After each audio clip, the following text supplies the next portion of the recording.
Good morning and good afternoon or good evening, depending on where you are. And thank you for joining today's webinar titled Trump's Re-election and the Outlook for U.S.-Korea Relations.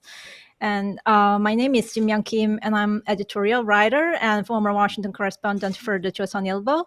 And I appreciate this opportunity to discuss the prospect of Trump's second Trump administration and also its implications for the U.S.-Korea alliance. And let me begin by introducing our distinguished panelists. So first, we have former Senator Tim Hutchinson, who represented Arkansas in the U.S. Senate from 1997 to 2003, and Senator Hutchinson is a Republican. And also joining us is former Congressman Greg Walden, who represented Oregon's 2nd Congressional District from 1999 to 2021, and he is also a Republican. And lastly, we are honored to welcome former Congressman Brian Baird, who represented Washington's 2nd Congressional District from 1999 to 2011. And each of our panelists brings a wealth of expertise and unique perspectives on U.S. politics and the world affairs.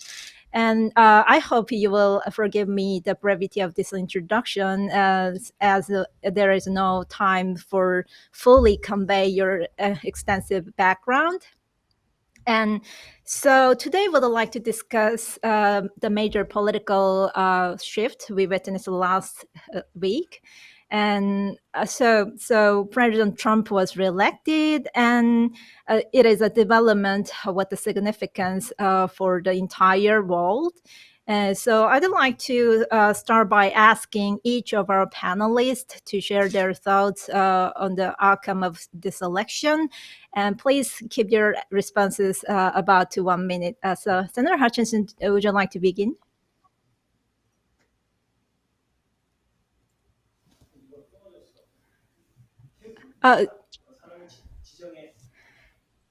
Sorry, Senator Hutchinson, just a little. I think there is a small technical hiccup, so we can't hear you. But so maybe Congressman Walden, can you go first while we are working on the on the technical issues to Sure. solve? So Sure. Thank you very much. First of all, let me start by saying I believe the Mhm. U.S.-Korean relationship is very strong, has been, is, and will be going forward. I was there in June through a program that's led by Jay Kim and Jennifer. We had a bipartisan group of former members, and I would just tell you, irrespective of the outcome of the election, there is very strong relationship among our between our countries and among our peoples. I served all 4 years. In my last 4 years in Congress were President Trump's 4 years in office, the first go around. Look, he is a strong leader. He is a bold leader. He says what's on his mind. He stands up for America first, but he knows who our allies and friends are. He wants them to be as strong of partners as they need to be to help in a broad alliance. I think he's going to fight for America's interests. That's what he ran on. If you look at the election data, he gained in virtually every category of voter bloc. And it was on a message of making America even better going forward, of bringing stability at home and to the world, and being strong and a strong leader. And so I think that's just in the short of it. He won big, he won broadly, and he's going to stand strongly. Mm-hmm. Thank you. And can I turn to Congressman Baird? Sure. Well, it may not surprise you. I'm from the other party, from my friend Greg Walden, who I have great respect for. But I don't have great respect for Donald Trump, unfortunately, not because he's a Republican, but I don't respect his character. And I don't find him, to be perfectly honest, I don't find him particularly trustworthy. I'm sorry to say that about a president of my own country. I don't know that I've ever said that about an American president before, though I've served with under George Bush and enjoyed that experience in many ways. I think the key here is to understand Donald Trump. understand a person who's very selfish, and you need to be aware of that. And by the way, that's not me just saying that as a Democrat. Some of the people who worked most closely with President Trump during his first 4 years said the same. It didn't affect the outcome of the election, but it doesn't make it any less true. So I hope personally that U.S. Korea relationships will stay very, very strong. But if I were advising Korea, I would be very mindful of what Donald Trump's own former chief of staff and others have said about him and his attitudes towards democracy and his reliability. So I approach this with trepidation and great concern, frankly, for our future as a country and for international relations. Mm-hmm. Thank you for your response. And I think it is a time to invite Senator Hutchinson again. So can you share your thoughts? Can you hear me? Yes, I can hear you clearly. Okay, well, I apologize for the technical difficulties, and I'm so glad to join my colleagues. So in 1 minute, the result of the election was a huge, overwhelming win for the MAGA movement in the United States. Like it or hate it, it was an amazing win. Trump won 7 battleground states. No one anticipated that. They were supposed to be razor thin. He won the popular vote. He had coattails that swept a number of long-term Democratic senators out of office and will likely wield Republican control of both bodies. The polls for the third, fourth cycle in a row were underestimating the MAGA movement vote. I think, yes, I think the relationship between the United States and South Korea will remain strong. We'll talk more about that. But the result of the election was a rejection of elitists on the coasts, and a huge victory for the new Republican Party under Donald Trump. Thank you. So I just want to go a little deeper into the fundamental question. So after 4 years of Biden administration, American voters chose Trump again, and I think probably that's something that people around the world try to understand. So how do you interpret this outcome? And just it was briefly covered by your beginning remarks, but I just want to be. Hear more in-depth analysis, and would it be accurate to say that American society has taken a turn to the right, or in your view, inflation or anti-woke sentiments, or something else was more important? So can you go first, Senator Hutchinson? Yes, I think without doubt the overwhelming single issue was the economy. People in general did not feel they were better off than they were 4 years ago. The grocery prices in particular and a number of things, but people did not feel they were better off, and I think the economy was the driving factor, inflation. Secondly, border security, and voters really across the spectrum, apart from ideological beliefs or partisan affiliations, were concerned about the border of our country and the millions who were undocumented, who were flooding across the border. And then I would add one third factor, I think, that helps to explain the big Trump win, and that is this. President Biden said the Trump supporters were garbage. That fed into this sense of alienation by millions of Americans who felt they were disrespected, that there is a resentment of what I call the cultural elites. We saw it in the issue of the transgender athletes playing in girls' sports. And there's concern about that. And it's not just Republican Party. It's really, I think, a broader concern. And I think all of those combined led to this big surprising Trump win. So I just want to make this discussion a little more interesting. So Congressman Baird, can you just say something about that?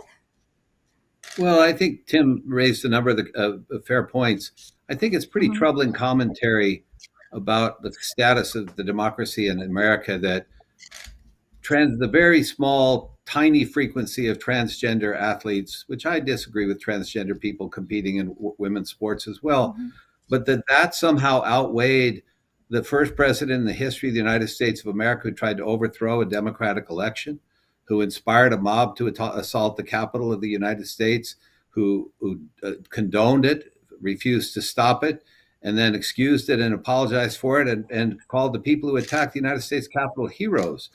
So it's not just this trend to the right or left, it's this willingness to condone abhorrent conduct on the part of a leader because you perceive him to be strong. That is a dangerous trend in the United States of America or anywhere around the world.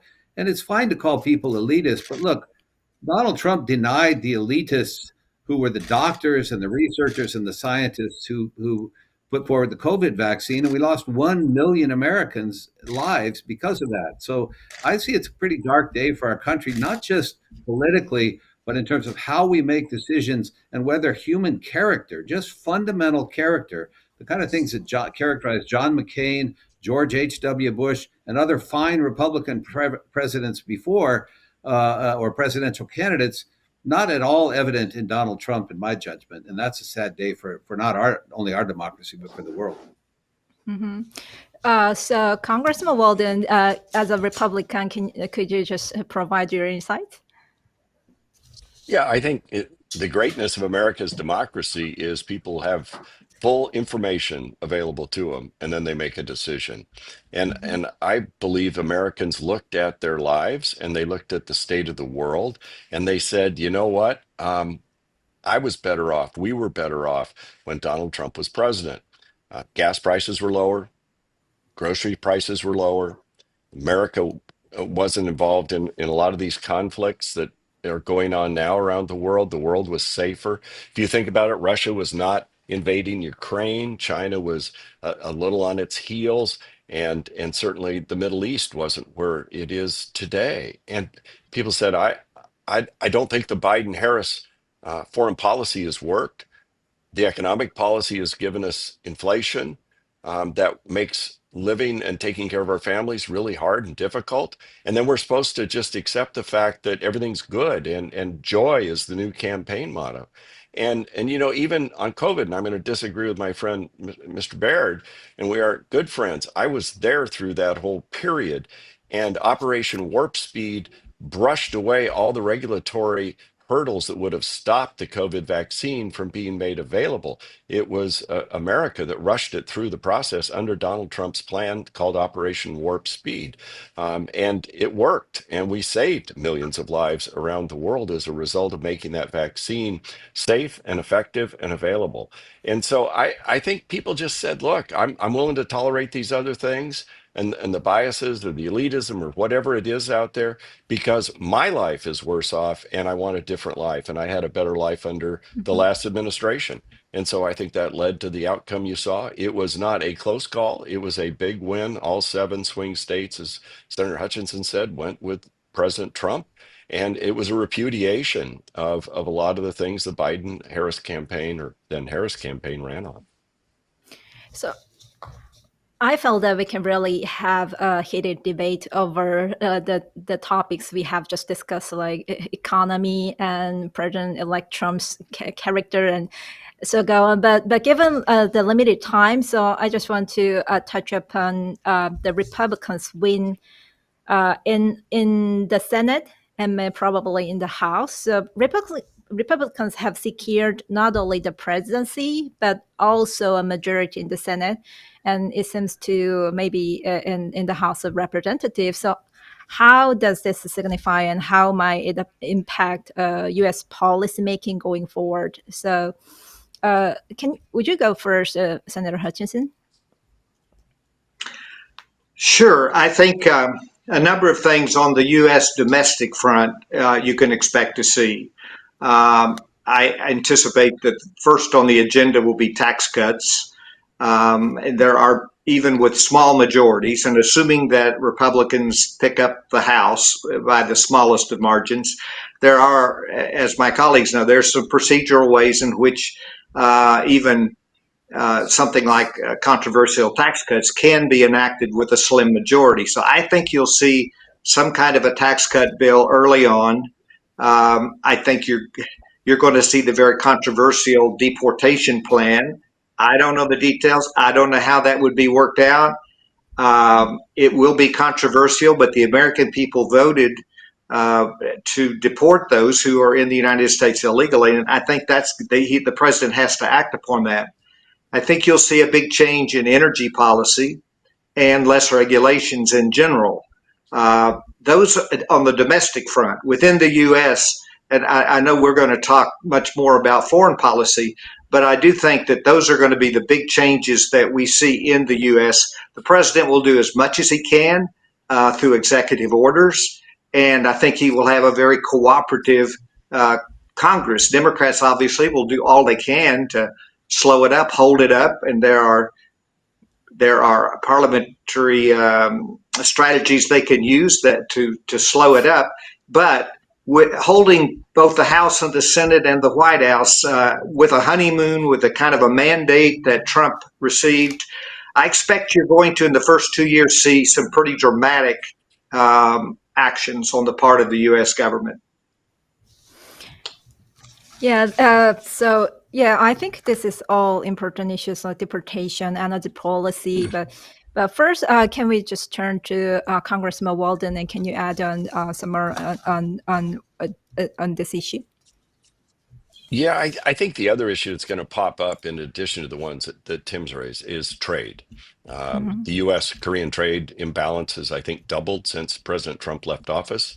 And I think one thing a president can do, and he proved it, which was kind of news to most of us, I think, was put tariffs in place. And so you're going to hear a lot of discussion about tariffs and their impact, and fairness when it comes to trade.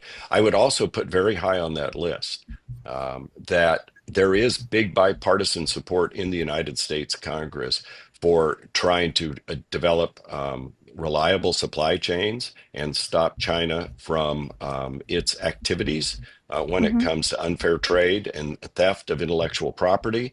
And I think you're going to see additional scrutiny put on imports where China's basically getting their products in somewhere else and then coming in here as if it's some other country's product. You're going to see a big pushback on China and countries that try and get around any issues we have with China, because I think we all learned during the pandemic China wasn't exactly a trusted partner, and we're very Congressman vulnerable. Baird. Okay, thank you. Congressman Baird, you have waited long, so could you please share your thoughts? Well, I think that's an accurate summary, assuming that President-elect Trump does what he promised to do. The question is going to be down the road, the impacts of this. A number of Nobel Prize-winning economists and others, the Committee for a Responsible Federal Budget, have said that many of his policies could lead to real long-term problems economically. I don't have any strong sense that we're going to see any reduction in the federal deficit. In fact, I think if we pass these or extend these tax cuts, I think you're going to see the deficit skyrocket, and it's already well over $1 trillion, and that's dangerous for our country. And I'm a Democrat, and I don't think either party has dealt well enough with the deficit. But as I read President Trump's policies, the deficit's going to skyrocket, and that's going to be a problem because you got to pay for your government in some fashion. There's foreign policy implications of that, I think, and not entirely unfairly. I think the president is going to expect foreign countries, international countries, to pay more for their own defense. I think that's going to happen because there's even if he does that, it's still not going to compensate the debt, but that's going to be there. The other big question is whether the trade war that's going to be sparked by these tariffs, how that's going to adversely affect the economy. President Trump's talked about a 20% across the board tariff on everything, and he even said 100% tariff on goods from Mexico, which is our largest trading partner. So I think the impact of those tariffs, the impact of the deficit spending, the impact of the deportation, a lot of those people who are going to be deported are actually doing important work. Many of them are actually paying taxes, and how farmers are going to harvest their crops, how seniors are going to be taken care of in senior care homes, how other fundamental jobs are going to be taken care of is an open question. So it'll be an interesting process, to say the least. But I think a lot of people are going to hurt. Mhm. So I understand there is a broad support for South Korea and U.S. alliance in the U.S. Congress, but you have raised the issues of tariff and trade potential trade war and deportation. Do you think these policies will somehow adversely affect U.S. alliance in broad and also specifically the U.S. and South Korea alliance? So maybe you can go first, Congressman Baird, and then we can just go back to Republicans. Well, I hope it won't. I mean, I hope we'll stay strong. One of the things that's really baffled me over the last number of years is the Republican Party, which was once proud anti-communist, has now called for capitulation to Putin and has supported a presidential candidate who is very favorably disposed towards Putin. And I'm concerned about that. I'm very concerned about how President Trump. Remember, in the early days, there were American members of Congress saying that they thought Donald Trump deserved the Nobel Peace Prize for his affection towards the North Korean dictator. I thought that was pretty risky, and so I worry about that. The other thing is the growing trend of isolationism and America first, and the unwillingness to support allies when confronted with totalitarian expansionist dictators is, boy, I think it's dangerous. It's contrary to the Republican Party I once respected, and I don't know the implications, but I think they're somewhat troublesome because I don't think I would, if I were a country, I would not be counting heavily on Donald Trump to be there if you need me. Mm-hmm.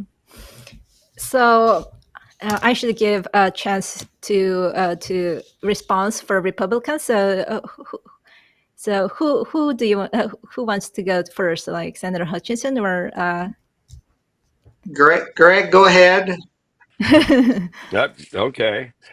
Look, part of what I think is lacking here is what President Trump did in his first 4 years, and what he said to our allies, especially our NATO allies. You're not paying your fair share. Most of you do not have deficits. The American taxpayers have an enormous debt and deficits. You've agreed to pay your 2% of GDP toward defense, and you're not.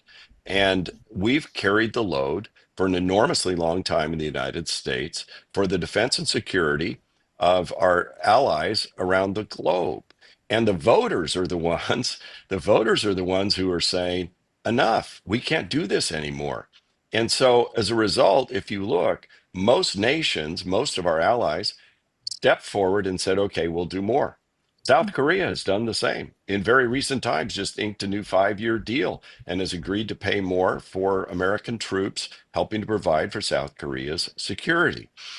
European nations are doing that. Nobody else had gotten them to do that but Donald Trump. And so you don't have to like his style to understand what he's achieving for the American people and why he has developed this historic base of both popular vote support and electoral college support. And so he's winning them both. And I think the other thing you find in the data out of this election is a lot of Americans are concerned about a foreign policy that seems weak, that draws out our opponents and sucks us in without a clear vision of what success is. And so I think what you'll see with President Trump's return and J.D. Vance and the team they put around him, you'll have clear markers and you'll understand where he's at. And I think that's what the American people are asking for is clear foreign policy, sets out the boundaries. They did that in the first term with Mike Pompeo and others, and I think they'll do it in this term as well. Senator Hutchinson, would you like to go? Well, Greg mentioned the president's style. I think he's a very interesting. He's not an ideologue. You're not going to hear the Reagan-esque tear down this wall or George W. Bush saying the axis of evil. But he uses very hawkish rhetoric. But as Greg pointed out, we went 4 years with no wars. He is very peace loving. He wants peace on one hand, and on the other hand, he'll use very strong, forceful language. I think there's an element of uncertainty in that. He likes to do personal diplomacy. He banks strongly on his ability to build a relationship with his enemies or his competitors, as you will. And I don't fully understand it. I don't think our other country that globally necessarily understand it, but it was very effective, and it kept the world safe. It kept the United States safe. It kept our troops from being in harm's way, and that in contrast to what we've seen these last 4 years. Mm-hmm. So, as you mentioned, troops. So, I think the ultimate fear within the South Korean society is the potential of a withdrawal of U.S. troops from South Korea. And I think in his 2022 memoir, former Secretary of Defense Mark Esper revealed that then President Trump had considered to withdraw troops from South Korea. And he also recounted one incident that and then Secretary of State Mike Pompeo just intervened to help him to persuade President Trump. And Pompeo then said, President Trump, you should make this a second term priority. And the President Trump smiled and answered, yes, second term. And so it just gives me a chill. But how do you see the situation? What should we expect? So who wants to go first? Maybe Well, I'll just Congressman say, Baird. Oh, yes. Okay, Hutchinson. Senator Hutchinson. go ahead, No, I Senator think Hutchinson. I'm happy to have you folks answer that one, frankly. Yeah. So, yeah. Well, I certainly hope that our alliance will remain strong, that there will be no withdrawal of U.S. troops. I believe that will be the case. I have been to Korea not too long ago, went to the DMZ. I think anybody who looks at the economic miracle of South Korea has to be determined and resolved to stand with our allies against the tyrant of the North. I will do whatever little influence I have with this administration to urge that alliance not be weakened in any way, shape, or form. And I'm prayerful and hopeful that that will be the case. Okay, I Congressman agree Walden. with Senator Hutchinson as well, in Mhm. that I believe that the Congress will stand by that. I mean, there's a great relationship between members of Congress and their counterparts in Korea. There's a growing understanding of the threat that China poses in that part of the world and the importance to build on the relationships among China or among the United States, Korea, and Japan, and to work with our other allies and friends in the region as a counterbalance to China. And I have every faith that that is not going to be upset. And I think instead, you're going to see more pressure from the Trump administration on China itself and on this threat that it poses in that region and elsewhere around the world. Congressman Baird, I I think would, you have a turn. yeah, I hope that is the case. I hope that, and I want to sing the praises of former Congressman Jay Kim and his wife Jennifer, who brings delegations of current and former members over to Korea. I think that personal relationship is tremendously important. I hope it translates into a strong commitment in the foreign policy of President Trump. My concern, candidly, about the president-elect is that I don't think he personally deeply studies foreign policy issues. He tends to take fairly simplistic approaches. Maybe they've worked in some cases in the past. I think China is a very complex process or a complex country, and the process of how we deal with them is going to be really important. One of the things I hope that President will do is not just strengthen our relationship with South Korea, but also strengthen our relationship with other countries within our own hemisphere. Because frankly, the Chinese are making inroads, the Russians are making inroads, certainly in Africa, the Belt and Road Project of China. There are a lot of other theaters in which we really need to understand the long game that China's playing. And I hope we'll see that diligently carried out. I'm not persuaded of it yet, but I hope that'll be the case. Mm-hmm. So I want to focus more on the direct questions about South Korea and the U.S. Alliance, and so some South Korean experts have also expressed their concerns about the possibility of that the resumption of direct talks between President Trump and Kim Jong-un, and they also cite his inclination toward isolationism, and they fear that President-elect Trump may accept North Korea as a de facto nuclear state and purse arms reduction talks instead of pursuing for denuclearization. And in that scenario, South Korea might need to consider developing its own nuclear weapons. And some people say President-elect Trump might even allow South Korea to build its own nuclear arsenal, as it could lead to reduce the dependence on the United States. So what are your thoughts on this possibility? Senator Hutchinson, maybe you can just go first. Yeah, I don't think that will happen. I do not believe that President Trump will allow North Korea to develop nuclear weapons. He has flatly said that Iran will not develop nuclear weapons, that he will prevent that.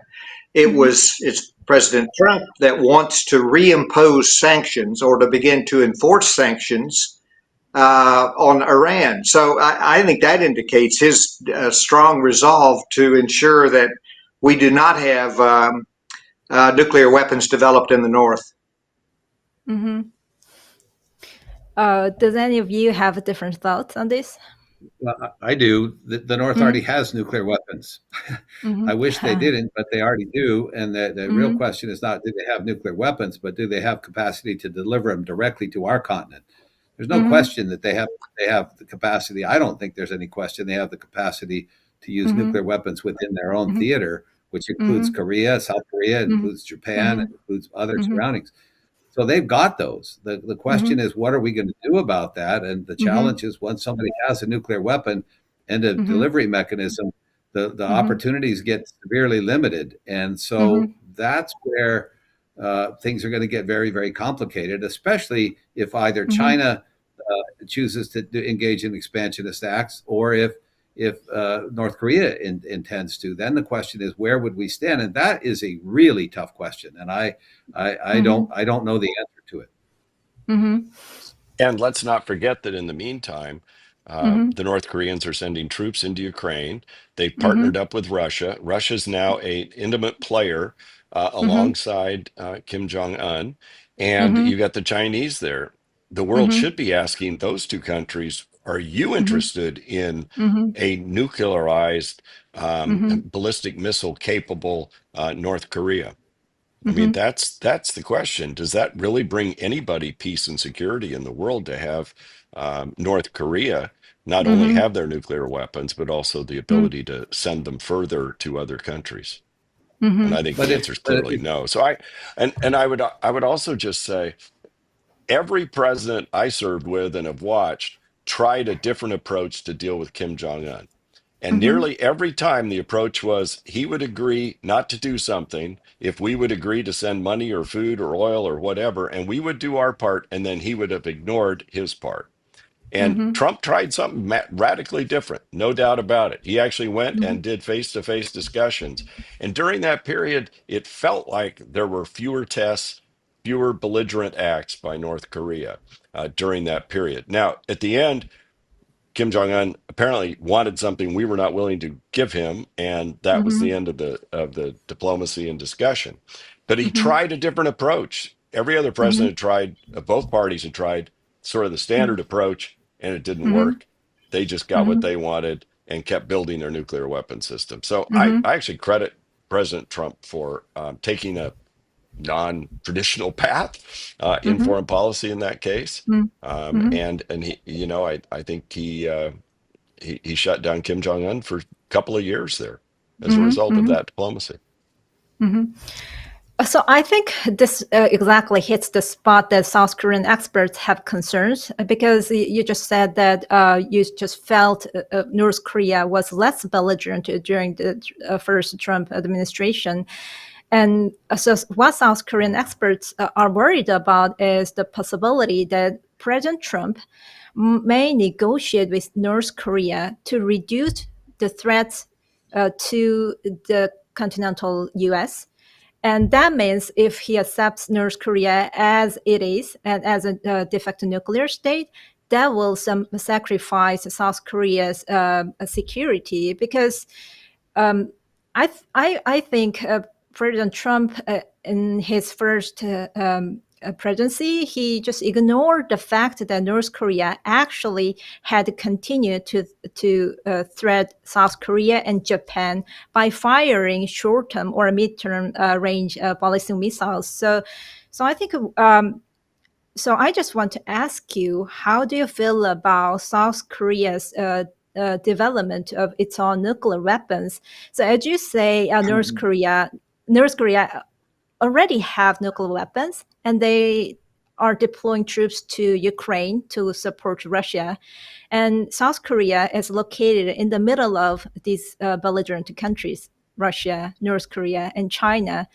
And if President Trump really wants to enhance security in East Asia, why not just allow South Korea to have its own nuclear weapons? What are your responses? So maybe Senator Hutchinson, what are your thoughts on this? Well, first, let me clarify and concede. Of course, North Korea has nuclear weapons, so I certainly misspoke. I think the question is, what is their capability in delivery? But the entire question of the security of the South, to me, and all of us, I think, conceding the difficulty of how you deal with the North, and the problem that multiple administrations of both parties have had in trying to address this terrible hotspot in the world. I think it underscores the importance of us maintaining a very strong relationship with South Korea, a strong alliance with South Korea, the presence of American troops in South Korea, that is, I believe, a trigger that the North is hopefully, and I believe, not willing to cross. The direct involvement of the United States in protecting the South and defending the South, even to an insane dictator, should give pause as to his own future in power in the North. So, I think there's going to be a real test early on, and that is President Trump, who's been an apologist for Putin for a long time, has been an apologist. Is he going to say to Putin, "You cannot allow North Korean soldiers to be in the European theater fighting against the Ukrainians"? If he allows that to continue, that is really pretty much unprecedented. That you would have North Korean soldiers, to my knowledge, I don't know if that ever has happened in history, to have North Korean soldiers fighting a European neighbor country, a democracy, under the basically the support of Russia, and that's a real game changer. And if President Trump can solve that, he would deserve some credit for that. But it'll be a very big test, I think, for what he does, because it also has, back to your question, has obvious ramifications in terms of South Korea's security. The president will allow North Korean troops to participate in the invasion of a democratic state in Europe. That is a dangerous precedent for the rest of the world, but especially for South Korea. And I hope he won't do it. I hope he'll say to Putin, "You must withdraw those troops." And as I think Tim and Greg, I think all three of us agree strongly that the president needs to stand very firm on North Korea and say, "You have to stop threatening your neighbors, period." And let me just add to that.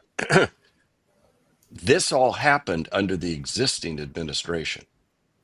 It's President Biden who has stood by as North Korea has sent their troops to Russia to be trained or wherever they're being trained, and then into the European theater.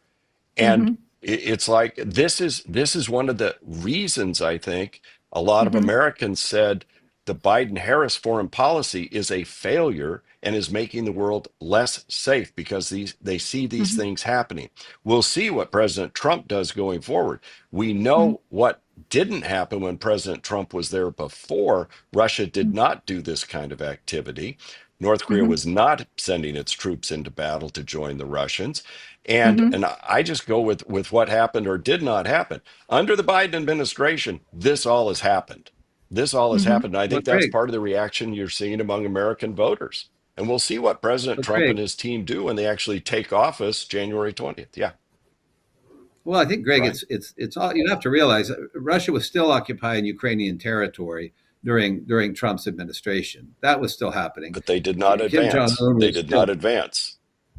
well. They were advancing in some areas, not in the mass invasion that they did. And I agree that he should have done something. But let's also, if we, I mean, we're litigating an old U.S. election, but I think it's also fair to say that Donald Trump negotiated with the Taliban absent the leadership of of Afghanistan. Absent the elected leadership of the Afghan government, Donald Trump negotiated with the Taliban, thereby signaling that the game was over and thereby prepping. I think President Biden did a terrible job on the withdrawal, but he was preceded by Trump negotiating directly with the adversary and not with the elected government that was our ally. And so that set a pretty But dangerous precedent. he did not engineer that horrible, deadly withdrawal either. So, I mean, But he set the you can't ground say for it, how he Greg. would he started the groundwork, but there were requirements the Taliban were supposed to meet. And then the Trump administration left office. And it was President Biden who said, we're going to leave on X date regardless. I'm out of there. And he did I it don't in the disagree. worst That was a withdrawal terrible mistake. since any time since Vietnam, with people literally falling off American airplanes trying to escape. And I think I that is agree. the signal, and most people would agree, that was sent to Putin that says, ha, this administration, if they'll do that, they're not going to stand up to me anywhere. And in went the however many mile long tank route of all those tanks that were teed up to go into Ukraine. So these are the debates that we've had in America in this election cycle, and you see the outcome. I think Brian's right. We're going to see what happens next in how President Trump and his team act, but I just have the feeling it's going to be strong and direct. And I don't agree that he's going to treat the Russians or the Chinese with kid gloves. I hope not, Greg. Remember that the president-elect called Zelensky and said, I'd like you to do me a favor, and withheld the arms that the Congress had approved for. I don't want to relitigate the whole thing. I think Biden made some terrible mistakes. I think he had a bad policy in the Middle East. He ignored the humanitarian suffering of Gaza, and I think that was terrible. We'll see if Trump does any better in the Middle East. I would be shocked if he did. I think he's every bit as beholding to AIPAC and others as anybody is. But if he does, I'll give him credit for it. But we'll see. I really enjoy to watch this debate, so I just want to keep going on. But I just have to ask you two questions. So first, I just want to make it clear: do you think President Trump President-elect Trump will allow South Korea to have its own nuclear weapons? Can you just go back to that point, and can you just give me a more clear answers to that? No? I'm going to be honest. Yes. I think it would be a mistake for any of the three of us to say that one way or the other. There are times when a president needs to have cards that he or she eventually holds to their chest. And whether I agree with Donald Trump or disagree with him, obviously I disagree on a lot. But I think it would be, frankly, a mistake for us to speculate on that. If he were to decide that, he would probably have to do it in confidence, behind the scenes. And I think South Korea will have to make its own decision about that. But I think myself, I wouldn't want to opine about that. So Beyond that, I what have I think no you idea have, whether he will or won't. but I think that was very wise counsel that you gave us, Congressman. It's not something we should necessarily weigh in on. And it will be a decision that South Korea makes. And those discussions that will be in private and in behind closed doors may involve a lot of different factors on commitments that the U.S. would make, but those are discussions that it would be premature and I think wrong for us to weigh in on tonight. So, Though I understand your anxiety and concern, but it's illogical. but actually, it feels like the three of you just understands the necessity for South Korea to consider this option, and it is quite surprising that you don't oppose the potential of that President-elect Trump might just allow South Korea to have its own nuclear weapons, because you see the how world is changing, and you see the changing dynamics. Can I just say this, or do you disagree with me? I think it feels like you just understands the potential and necessity to consider this option. Yeah, I would back up in that part of, I assume, our treaties and agreements are that you don't have a nuclear weapon and we provide your security. And I think for decades and decades and decades, that has always been the case and remains the case, and I think will remain the case. I'm not convinced. I'll say it. This is just me. I don't know what the president's going to do, either this one or the next one or the one after. But I think more countries with more nuclear weapons does not make the world a safer place. I think fewer nuclear weapons and fewer countries with them makes the world a safer place. But I think strong, clear leadership is essential, regardless of who the president is. And when presidents send conflicting messages, then people do have reason to be concerned. But that I think we face a tough time. And I think the other thing we are witnessing in Ukraine is the person with the biggest tank may not have the most lethal weapon, and that most lethal weapon now might be a small drone off somebody's shelf that you attach something to, and that material could be all kinds of things. And so I think that the terms of the battle and warfare are changing before our eyes, and their cyber and their drones and their all kinds of things that in the past we didn't put as much stock in. And so I think security and how we provide it for freedom-loving people in democracies is changing, and that should be, we should focus on what it takes to help each other have the freedom to do what we do, and stop the people that want to um, uh, take us over, and destroy our way of life, and uh, murder millions and millions of people. When I look at what's happening in Ukraine with Russia, I mean, it's horrific, and they did nothing to deserve that. So I know this makes me look so stubborn, but just one last question on this nuclear topic. So, would you agree that if I say Trump needs to increase pressure on North Korea by having all options on the table, and that includes South Korea's nuclear buildup? So, would you agree with it, or do you have any disagreement? I mean, to the President Trump elect needs to pressure more on North Korea or not? Well, I'm going to jump in. I think President Trump, whoever is the leader, needs to not just be U.S. pressure. There needs to be Russian pressure, and there needs to be Chinese pressure as well. Because if North Korea's allies are also pressuring North Korea, it's not really in China's best interest to have North Korea have nuclear weapons. I think it's a heck of a risk for the Chinese to let North Korea have nuclear weapons. They've already got them, but we can't go that alone. I think we need to say to North Korea, we, the free world, as Greg's talking about, and I think Tim and Greg and I probably all agree on this, we need to say to North Korea, if you attack South Korea, there will be horrific consequences, and you must not cross that line. We are capable of obliterating your entire nation, everything in it. You're not choosing to do that, but you need to understand that the stakes are grave.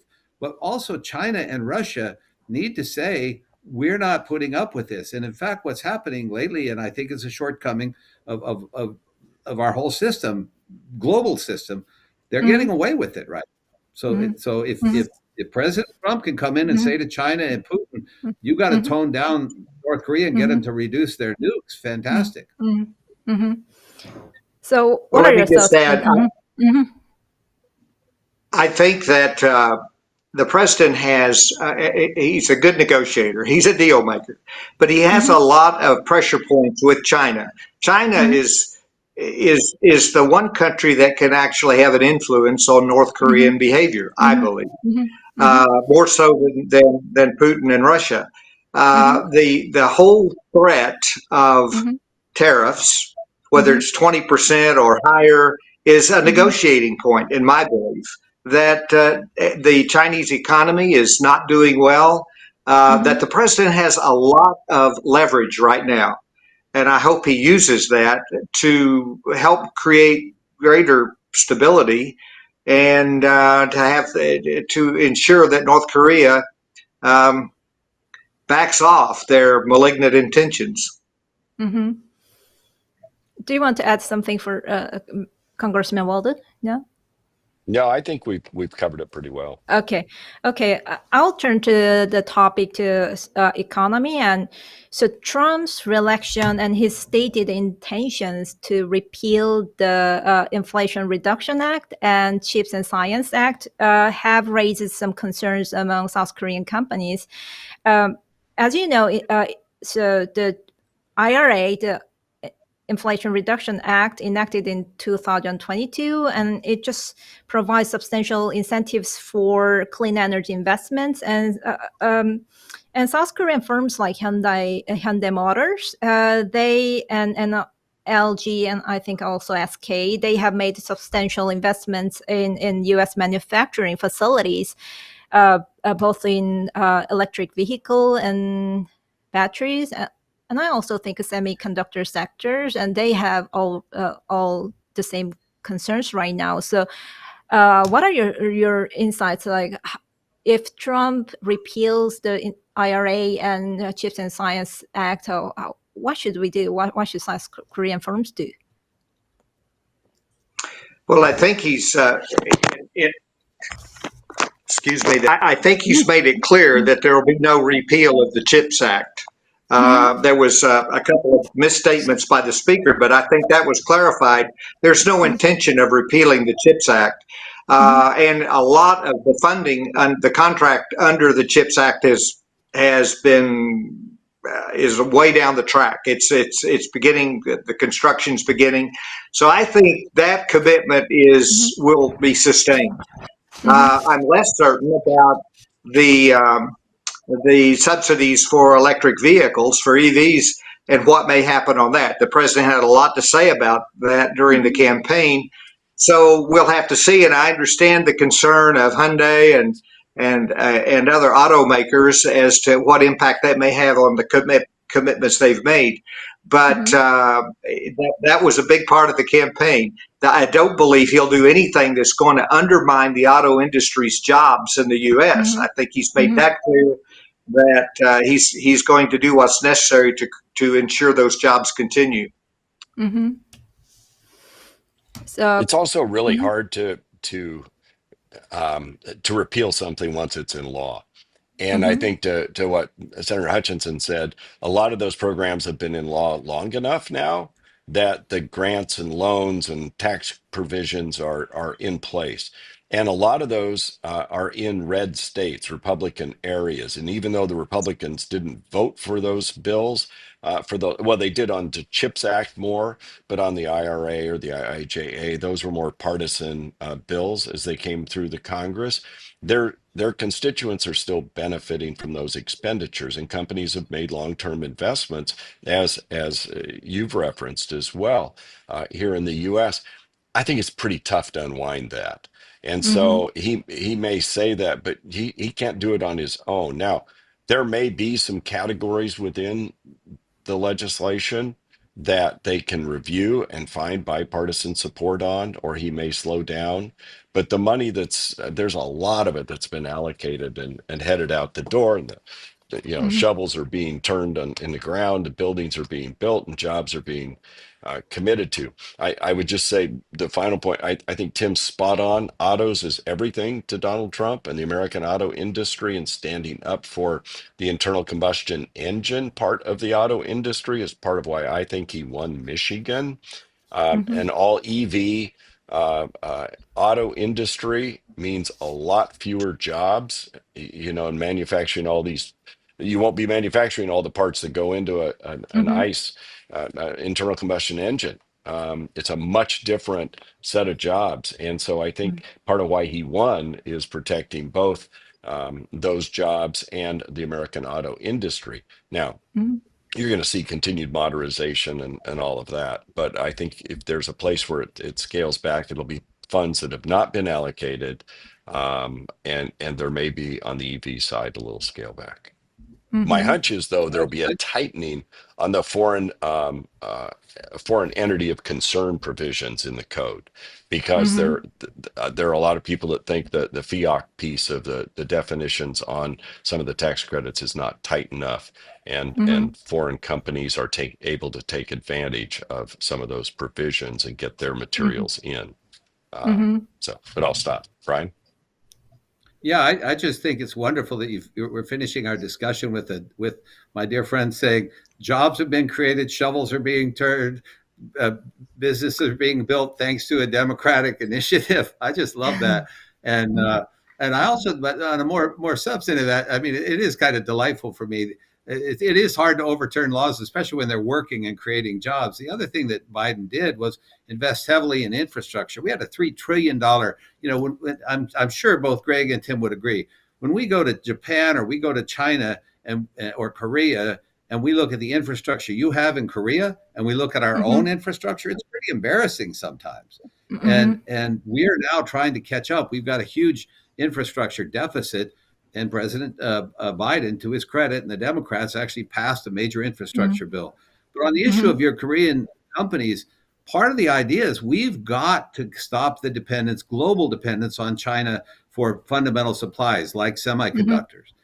And set Mhm. aside whether it's Republican jobs or Democratic jobs, if one country controls manufacturing of essential materials, be it batteries, semiconductor chip, rare earth, etc., which China has strategically done, we leave ourselves Mhm. vulnerable. Whether people agree or disagree on all of Biden's foreign policies, getting less dependent on Chinese chip fabrication and Chinese battery manufacturing is a good thing. And frankly, Mhm. yes, EVs are less part intensive, and so that may reduce the cost. But I didn't think the government was in the business, or supposed to be in the business, of standing up waning industries that are less efficient in their products. So Mhm. I hope Mhm. we could find ways to reduce dependency on China Mhm. and Mhm. collaborate with our trading partners, Mhm. and that's really important. Mhm. If we Mhm. invite Korean manufacturers to build manufacturing capacity and U.S. jobs within our Mhm. border, it's really not fair to then say, "Oh, Mhm. sorry, we've changed the rules after $1 billion of investment or more." Mhm. Mhm. So Well, that, we're running out of time.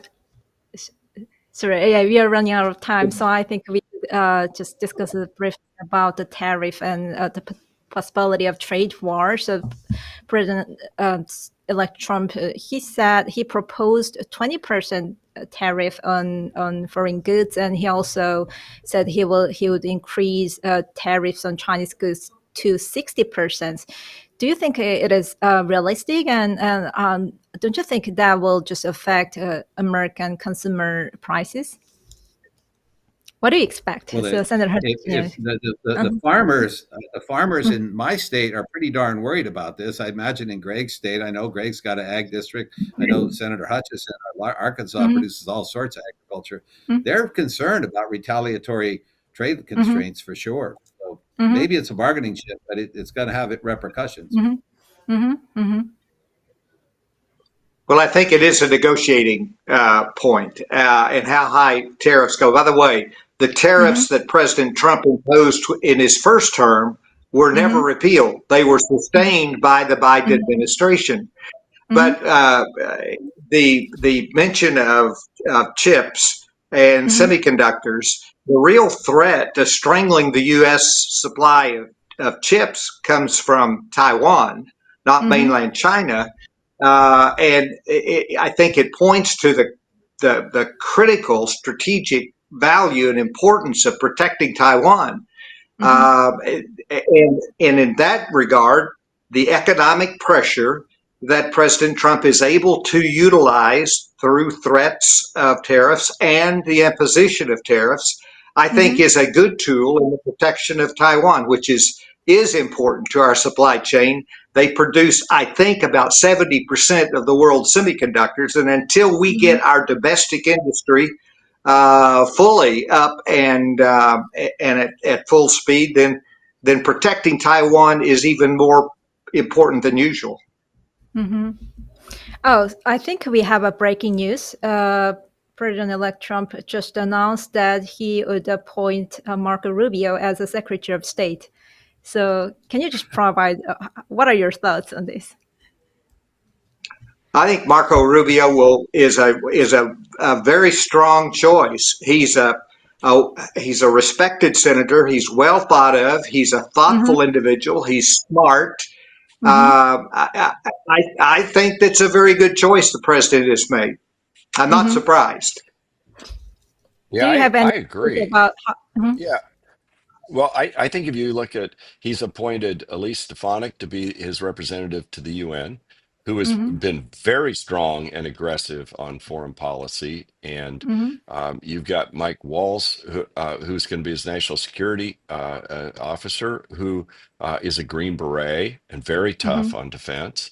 It's actually a very robust cabinet on the defense side that he's putting together that is pretty strong. And so that should give some comfort, I think, to allies that it's a pretty strong pro defense, pro America, stand strong with our allies cabinet that seems to be coming together. And Marco's clearly part of that. Freedom loving, great story. Been deeply involved in intelligence and foreign policy work.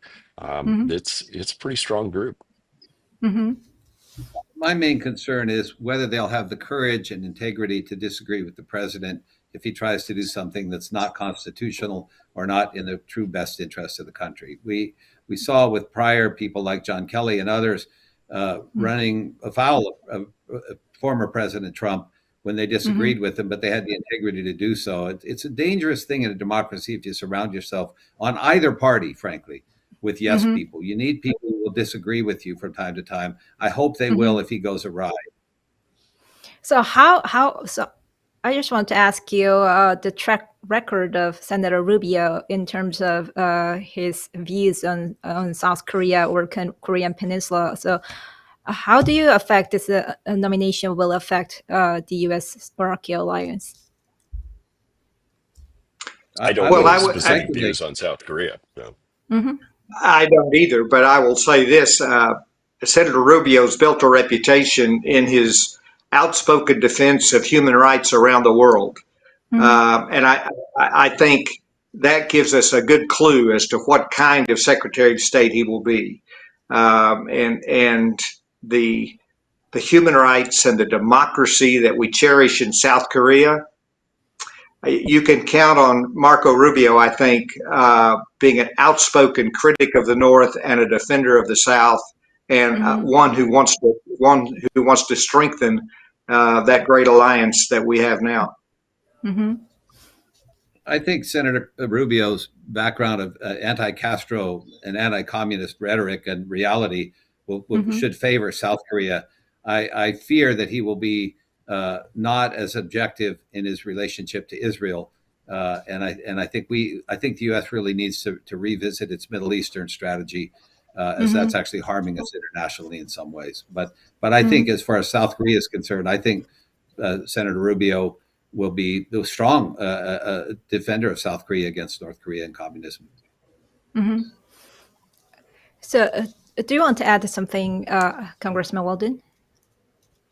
No, I agree with what's being said here, and I think on the Middle East there was, you had the Abraham Accords that were reached under the Trump administration, which broke down all kinds of prior barriers in the Middle East, and seemed to be headed toward bringing more peace to the Middle East. And then, the wheels came off with the horrible terrorist attack on October 7th a year ago. And so, it'd be nice to get to a foreign policy that works, that brings people together again, and brings more peace and stability to the world. Because that, I think, whoever you want to blame, whatever you want to say, the last 4 years have gotten us to where we are today. And people are really concerned about that trajectory. So we need a reset across the globe, and hopefully put these people that are fomenting these wars back on their heels, and back in their cages, if you will, and stop invading their neighbors, and all of that, and these terrorist acts. So. So in his recent phone call with South Korean President Yoon Suk-yeol, Trump acknowledges South Korea's capabilities in building both naval and commercial vessels, and he emphasized the importance of cooperation with South Korea in maintenance and repair and overhaul of ships. And I think recent reports indicate the United States lags significantly behind China in shipbuilding capacity, and especially naval vessels. So how do you view this situation? Do you think President Trump would ask South Korea to help compete with China, and also check China in? So what are your thoughts on this? Well, we have relatively few shipbuilding capacity relative to where we were and where we should have it. And that makes us dependent on other countries, but it's going to be a pretty tough thing if you've got a Buy America provision, which in many ways I supported some of our transportation issues, bridges, et cetera. But we need to rebuild some of that fundamental infrastructure capacity that's necessary both for commercial independence, but also for defense needs. And we haven't done that well, frankly. I certainly agree with those comments. And I think that President Trump's indication in those phone conversations of the importance of mutual cooperation, that's a good sign. It's early, obviously, but I think that's a good sign for the direction that President Trump will take the relationship. So we have 4 minutes left, and I want to spend that on China. So I understand that in U.S. Congress there is a robust support for China policy about how to compete with China. But how do you think that Trump's policy vis-a-vis China will differ from Biden's, and what do you expect to see? Well, in the short term, I think the tensions will increase with President Trump coming in, because his threat of tariffs is very frightening, given their economic situation right now. So I think the president will have quite a bit of leverage in his relationship and his negotiations with China. But on the short term, the whole issue of tariffs creates quite a bit of tension between the two countries.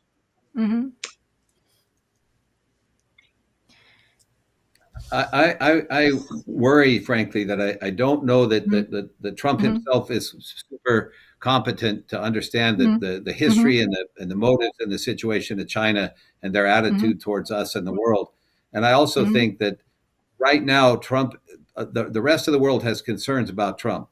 My friends on the Republican side today have a lot of admiration for him, but my experience traveling around the world is that there's a lot of concern about Trump's integrity and reliability and judgment. And that opens doors for China in many ways.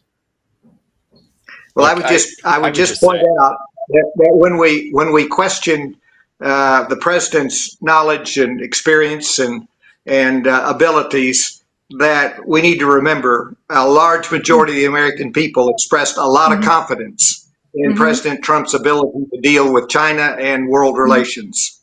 Well, it wasn't a And large remember, majority, Jim. It was a small majority, but it was a majority, but it wasn't large. It was a large majority. It was a he won. resounding win. It was. And I would just say, look, this is a president who we now know has been targeted for assassination by the Iranians. That came out prior to the election. He has been, if anything, completely consistent and direct about his views regarding China. And he's the one who put the tariffs on in the first place that is, as Tim mentioned, stayed on throughout the Biden administration. And so I think you're going to see a very robust foreign policy that that pushes back on these people, these dictators, these strongmen around the world, because that's what he did when he was there before. And so, but he will expect our allies to stand up and help and not make the American taxpayers carry the entire burden or an unfair share of that burden. And he has been effective at making that happen, both in Europe and with our other allies. We can't do this alone. I think Brian was right in a lot of things, but certainly in the beginning when he said both parties have neglected the deficit and debt to our country's peril. And so this is one small way where we can push back. And by the way, China undercuts art and takes away American jobs through their lack of labor standards, their lack of environmental standards, all those abuses that are documented and well known, the prison labor, the imprisonment of the Uyghurs, all of those human rights violations, forced labor, they should receive pushback from America and strong tariffs. But that can be done smartly. It can be done effectively. And I think the president will do that. And I think Congress will follow in a bipartisan way to support him in those areas. I think I would love to have one more this hour of this discussion, but unfortunately we ran out of time, and I should have managed the time better, but I just could not sleep. I could barely sleep last night because of this thinking about to have three distinguished panelists in my webinar. And thank you for joining us. and I should appreciate everyone to join this webinar. And hope you Thank enjoy you the so rest much. of your Good to day. see Kim and Greg again. Thank you. Bye. Thank Good you. to see you all. Yep. Take care. Bye. Bye-bye. Bye-bye.